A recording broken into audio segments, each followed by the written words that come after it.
UP समेत देश के तमाम राज्यों में धर्मांतरण का अभियान चलाने वाले मोहम्मद उमर गौतम और मुफ्ती काजी जहांगीर कासमी ने बीते 1.5 सालों में जिन लोगों का धर्मांतरण कराया, उनमें से एक लड़की लखनऊ की भी थी। एमसीए करने के बाद वो 2013 में नौकरी करने के लिए मुंबई पहुंची तो फिर कभी लौट कर नहीं आई। हमारी टीम ने जब इस युवती के बारे में जानकारी जुटानी शुरू की तो पता चला कि युवती का परिवार मेहंदी टोला में रहता है। जब हम धर्मांतरण कर प्रियंका सेन से फातिमा मोहम्मद फारूकी बनी लड़की के घर पहुंचे तो अपनी सॉफ्टवेयर इंजीनियर बेटी की तस्वीरों को दिखाकर मां भावुक हो गई। उन्होंने अपनी बेटी से जुड़ी कई बातें बताईं। धर्मांतरण के मामले में गिरफ्तार किए गए यूपी एटीएस के द्वारा काजी जहांगीर कासमी ने करीब 33 लोगों को बीते 1.5 सालों में धर्मांतरण कराया। उन्हीं में से एक ऐसी लड़की थी जो लखनऊ की रहने वाली थी। हम उस लड़की के घर पर मौजूद हैं, उनकी मां हमारे साथ हैं, उनसे जानेंगे कैसे क्या हुआ आपके घर में, कहां से ये कहानी शुरू हुई और कब पता चला कि आपकी बेटी अब इस्लाम को कबूल कर लिया। सर, हमारी बेटी यहाँ हम 2010 में हमारे हस्बैंड ख़त्म हो गए, उसके बाद से हम लखनऊ रहने लगे। फिर वो हजरतगंज में ड्यूटी कर रही थी। ड्यूटी करते करते अचानक उसको 2013 में बोल रही हम बॉम्बे जाएंगे, बॉम्बे जाएंगे। हमने कहा नहीं बेटा, बॉम्बे नहीं जाओ बेटा, यहीं रहो, जैसे भी है, कम खाएंगे कम रहेंगे, यहीं रहो। उसने एक भी नहीं सुनी। अचानक वहां जाके शादी कर ली। शादी करने के बाद हमें 1.5-2 साल बाद पता चला जब उसको बेटा हुआ।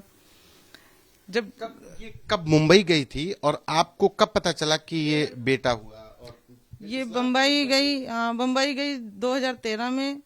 उसके बाद 1.5 साल के बाद हमें पता चला कि इसको बेटा हुआ है। 1.5-2 साल के बाद। आपने पूछा नहीं किससे शादी कर ली है, कैसे शादी हुई, कब?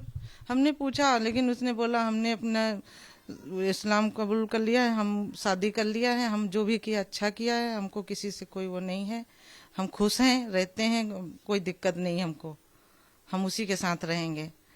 हम किसके साथ रहेंगे ये आपको पता है? आपका दामाद कौन है? ये नहीं हमको बताया। उसने बोला हमको ये नहीं बताया उसने कि हमारा कौन सा हस्बैंड है, कौन सा क्या है। ये बोला कि हाँ, हम मुस्लिम के साथ शादी कर लिया, हम उसी के साथ रहेंगे। जो आपकी बेटी ने जो इस्लाम कबूल किया उसमें सर्टिफिकेट दिल्ली का है, इस्लामिक दावा सेंटर का। कभी बेटी आप लोग जब दिल्ली गए, 2020 का ये सर्टिफिकेट जारी किया हुआ है, कभी उसके बाद दिल्ली गई कि नहीं गई आपकी बेटी? अब उसके बाद हमें नहीं पता। हम 2010 दिल्ली कब छोड़ दिया? दिल्ली 2010 में छोड़ दिया हमने। 2010 में छोड़ जी, दिया। जब हमारे हस्बैंड खत्म हो गए, सिलाई का काम करते थे, किस तरीके से हम लोग पढ़ाया लिखाया उसको। उसके बाद हम दोबारा कितनी मुश्किलों से पढ़ाया, क्या दिक्कतें हुई और कहाँ तक पढ़ाया? फिर हमने उसको जिसका सॉफ्टवेयर इंजीनियरिंग तक के करवा दिया हमने। उसके बाद हम लोग यहाँ चले आए। उसके बाद उसने यहाँ वहाँ पे पढ़ भी रही थी, वो डिग्री कर रही थी। डिग्री करने के बाद उसने डैडी खत्म हो गए, फिर यहाँ चले आए तो उसकी डिग्री भी पूरी नहीं हो पाई। यहाँ फिर आके फिर उसने जॉब करने लगी। कितना भी मना करते थे, बेटा ये शॉप है, थोड़ी सी दुकान है, इसी में अपने कमाते खाते हैं, लेकिन एक भी नहीं सुनी उसने।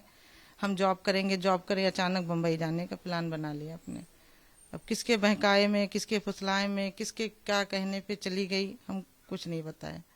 जब आपकी बेटी यहाँ लखनऊ में रहती थी, क्या उसके बर्ताव में अंतर था? कुछ इस तरीके से आपको लगा, कभी शक हुआ कि ये किसी दूसरे धर्म के प्रभाव में है? जी नहीं, कभी नहीं पता चला हमें।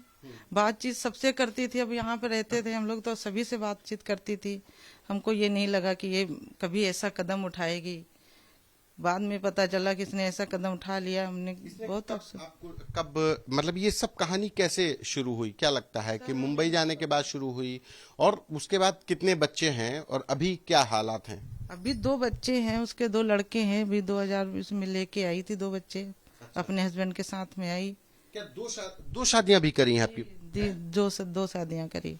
पहले शादी कब की थी और दूसरी शादी फिर कब की, कब जानकारी हुई? वही जब 13 में गई है, उसी की बाद कब कर ली हमको नहीं पता सर। अच्छा। उसके बाद में फिर दोबारा आई है, तब दूसरे हस्बैंड के साथ आई है। उसने बोला हम उसको तलाक दे दिया। यहाँ पे बताया कि हमने पहले वाले को तलाक दे दिया।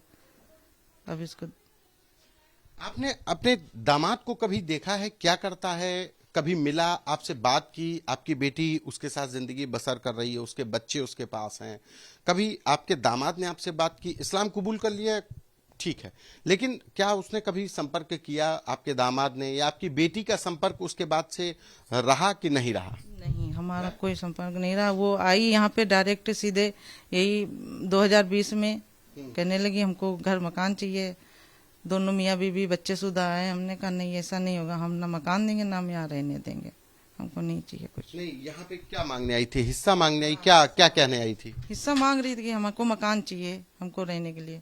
अच्छा, तो हमने कहा ना, जैसे हमने कुछ नहीं देना है, तुमको रखना ही नहीं हमको, जिस तरीके से तुमने कर ली अपनी मर्जी से उस तरह रहो जाके।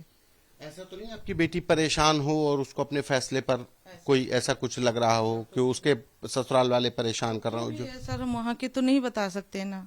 कभी आप संपर्क में नहीं आए? नहीं हैं? कभी नहीं संपर्क में। अच्छा, ये इस्लामिक दावा सेंटर जहां से आपकी बेटी ने मतलब ये कन्वर्ट किया है, दूसरे इस्लाम को कबूल कर लिया है, आप लोग जहां दिल्ली में रहते थे, क्या कभी वहां के लोग आपके संपर्क में आए या ये है? कभी नहीं, ऐसा नहीं सर। वो हमारी लड़की सीधे कॉलेज जाती थी, कॉलेज से घर आती थी, 1-5 मिनट अगर लेट होते तो उनके डैडी तुरंत साइकिल लेके ढूंढने पहुंच जाते कि मतलब मेरी लड़की स्टॉप पे आई कि नहीं आई, तुरंत पहुंचते थे। कभी नहीं ऐसा हुआ सर। वो यहीं पे आके उसका माइंड चेंज हो गया, कैसे किसी ने बहकाए में फुसलाए में किस में आ गई, हमको सर कुछ नहीं पता चल पाया, क्योंकि हम खुद ही, हमारे हस्बैंड खत्म हो गए उसमें, हम खुद ही इतने गम में डूब गए कि हमको खुद को नहीं पता चला ये क्या कर लिया लड़की ने। यहाँ किसी के उसमें नहीं, ये सिर्फ बम्बई जाके और ये वहाँ हजरतगंज ड्यूटी करके, बस उससे पहले कुछ नहीं था सर। माँ एक छोटी सी परचून की दुकान चलाकर परिवार का पेट पाल रही हैं। माँ का आज भी मानना है कि बेटी को बहकाया गया। लखनऊ से संतोष कुमार की रिपोर्ट, यूपी तक।